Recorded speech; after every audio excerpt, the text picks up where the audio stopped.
강의를 좀 시작하겠습니다. 네, 다시 저고요. 네, 김남주 변호사입니다. 뭐 여기 계신 분들은 이 주제는 전혀 관심이 없으실 것 같아요. 뭐 회사를 접어 말아 뭐 이제 상장하냐 마냐 이거 고민하시는 분들이기 때문에 그냥 친구들한테 야 내가 오늘 이런 거 들었는데 너 접는 게 좋겠다 아니면 더 하는 게 좋겠다. 소주 한잔 하실 때 친구들한테 조언해 주시라고 그냥 그것 때문에 제가 만들었고요. 네. 순서는 뭐지? 법인 대부분 다 개인 회사 아니시고 대부분 법인이실 텐데 법인을 사업자를 살릴 거냐 죽일 거냐 이게 하나 있고요. 그래서 하나는 살리는 방법, 두 번째는 죽이는 방법, 그 다음에 살고 죽고 어쨌건 이제 만약에 죽었으면 만들던 게임이 있잖아요. 아니면 런칭한 게임이 있건 그게 재산이라고는 다 낡은 컴퓨터와 이 게임 이게 재산일 텐데요. 이랬을 때 이거를 어떻게 내가 활용할 수 있을까? 그리고 회사는 그렇게 됐지만 자기도 지금 대부분 연대보증 많이 들어가고 요즘 연대보증이 좀 많이 폐지되는 상황이긴 한데 연대보증 또 문제고 연대보증 안 했어도 하여간 빚의 허덕일 가능성이 있고 마지막에 이제 런칭하려면 게임 한 99% 됐는데 1%만 더 할 것 같아서 또 러시앤 캐시 등에서 도움을 받으셨을 텐데 이걸 또 어떻게 할 것인가 그 내용인데 간단하면 법인 회생 아실 거예요. 다 법인 회생은 법원에서 가가지고 법원이 주도해서 회사를 살려주는 제도다 라고 아실 텐데요. 아주 잘 되면 맞는 말입니다.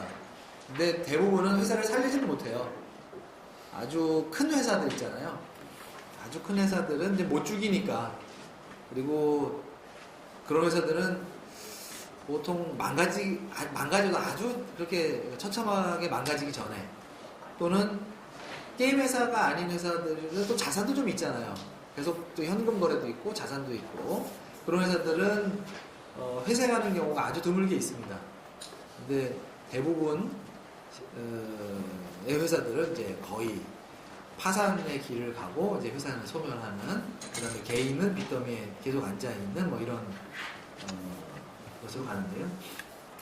그러니까 교과서적인 얘기하면은 회생 신청 전에 발생한 채권이 있잖아요. 그게 회사를 운영하는데 자꾸 압류, 가압류 걸리고 계좌 막히고 그러면 사업을 못하니까 그걸 못하게 법원이 중지시켜주는 겁니다.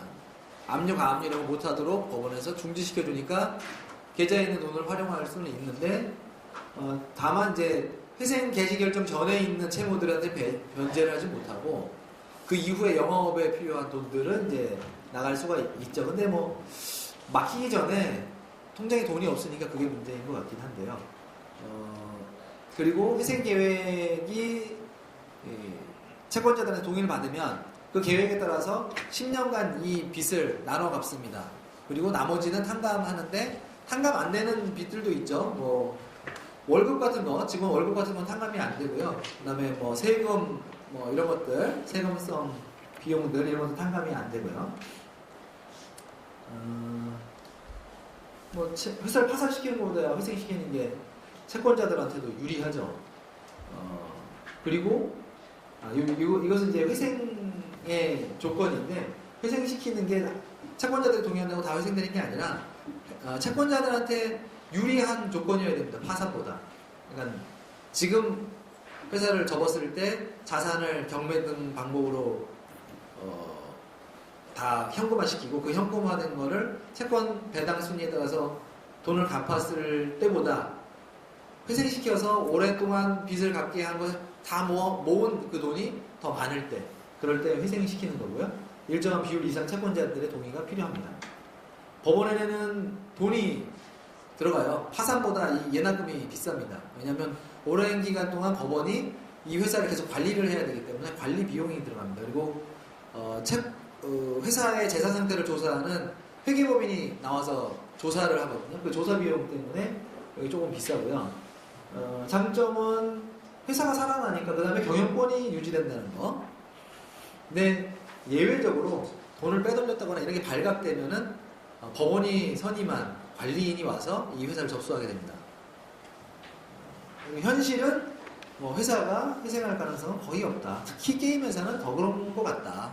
왜냐면 뭐 통장에 이미 돈도 없고, 그래서 조금 진짜 회생 가시겠다 하면 운영을 현금이 좀 있어야 됩니다.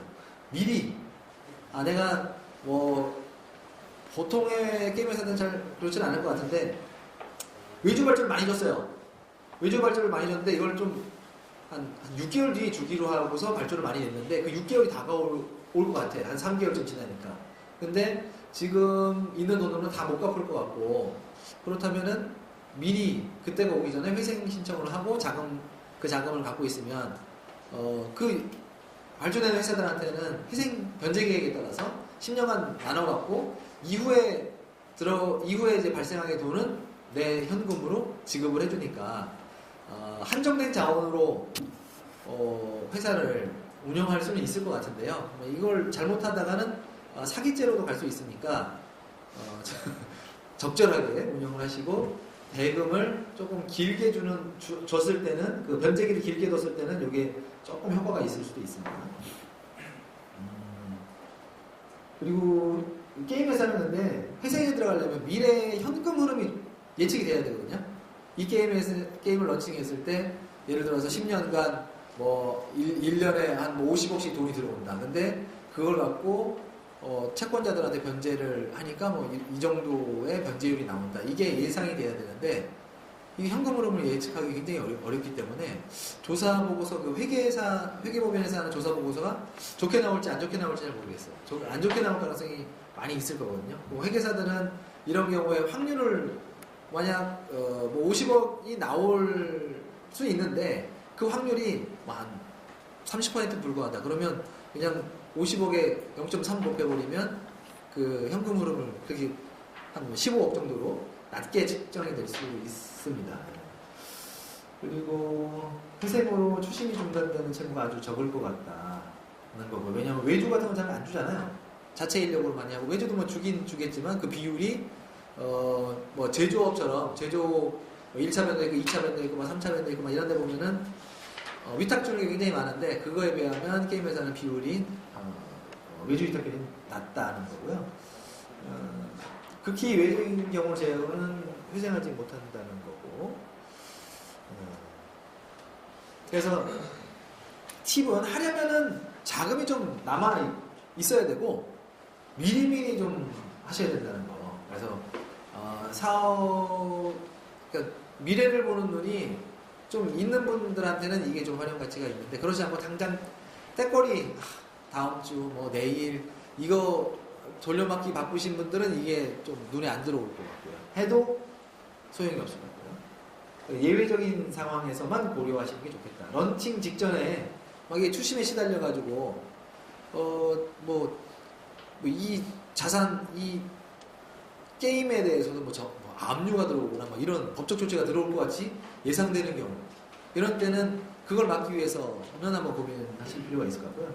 그 다음에 만약 회생하게 되면 M&A가 뭐 가능할 경우 뭐 이런 것도 한번 고민을 해보실 수 있을 것 같고요. 그 다음에 게임 IP 확보가 필요한 경우에도 조금 고민하실 수 있을 거예요. 내 회사인데 이 IP를 이제 다른 곳으로 이전해서 빚덩어리 회사는 놔두고 새로운 깨끗한 회사가 이 IP를 가져가는 방법. 그래서 거기서 새로운 투자자를 다시 불러서 해보는 방법을 쓸 때 좀 고려해 볼 수 있을 것 같아요. 이제 회생 아무리 생각해도 안 되겠다. 이게 뭐 우리 회사는 현금 흐름이나 뭐 지금 뭐 통장에 아무것도 없고 그렇다. 이러면 이제 법인 파산입니다. 근데 법인 파산, 저는 우선 이것도 해야 되나? 꼭? 그걸 한번 고민해 보시기 바랍니다. 뭐 저한테 상담 오는 사람들이 법인 회생 파산 꼭 해야 되는 줄 알고 오시거든요. 왜냐면 회사를 정리를 해야지 그냥 놔두면 어떡하나.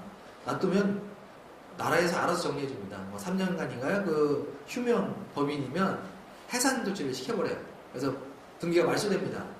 굳이 우리가 이거 하시려면 그래도 뭐 몇백만 원에서 1,000만 원 정도 돈이 들어가겠죠. 변호사 보수도 줘야죠. 파산 관제인한테 파산 관제인 보수도 줘야 됩니다. 그러면 그 1,000만 원 있으면 직원들하고 고기나 맛있게 한번 먹을 수 있는 돈인데 뭐 굳이 여기 변호사 배불릴 필요도 없고 뭐 파산 관제인한테 줄 필요도 없지 않습니까? 그래서 아주 필요할 때 진짜 법인 파산이 도움이 될 때만 한번 고민을 하시자. 선택지 상에는 웬만하면 법인 파산은 나는 안 한다. 굳이 이걸 내가 왜 해? 이렇게 생각하시면 좋겠고, 만약 이걸 고민하시는 친구분이 있으면 야, 그 돈으로 우리 고기나 한번 더 먹자. 그렇게 하시면 좋을 것 같습니다. 그때 저를 꼭 불러주시면 제가 다른 팁도 좀 말씀드릴게요. 다만 이제 요 법인 파산이라는 게 뭐냐면 이게 간단해요. 그냥 경매 진행하잖아요. 빚 못 갚으면 빚잔치로 경매를 한꺼번에 모든 자산에 대해서 하는 겁니다. 뭐 예금도 있고 부동산도 있고 차도 있고 뭐 컴퓨터도 있고 뭐 여러 가지가 있는데 그거를 경매를 하려면 여러 방법으로 경매 절차를 가야겠지만 이 절차는 파산관제인이 알아서 그 재산을 간이한 방법으로 다 현금화를 시켜요. 그리고 현금화 시킨 다음에 배당 순위에 따라서 배당을 해버리면 절차는 끝나버립니다. 그리고 법인이기 때문에 무슨 막 면책 이런 게 필요 없잖아요. 면책이 없으니까 그냥 파산하고 끝납니다. 파산하고 그 채무는 뭐 제가 조금 유식한 말을 하면 자연채